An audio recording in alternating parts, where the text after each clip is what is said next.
Narito na mga express balita sa oras na ito. Pinangunahan ni Pangulong Ferdinand R. Marcos Jr. ang inaugurasyon ng bagong Pilipinas One-Stop OFW Action Center sa Makati City ngayong hapon. Hangad ng tanggapan na mas mailapit pa ang serbisyo ng pamahalaan sa mga OFW. Pagtupad ito sa layunin ng DMW na makapaghatid ng efficient at responsive public service sa mga OFW at kanilang pamilya.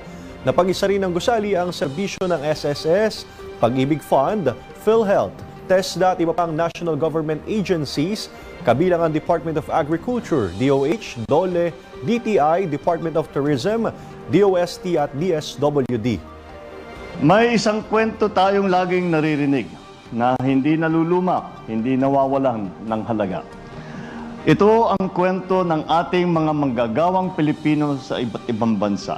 Sila ang mga kababayan nating handang suungin ang lahat ng hamon. Basta para sa kanilang mga pangarap, para sa kanilang pamilya, mabuting oportunidad at maayos na kinabukasan para sa mga mahal sa buhay.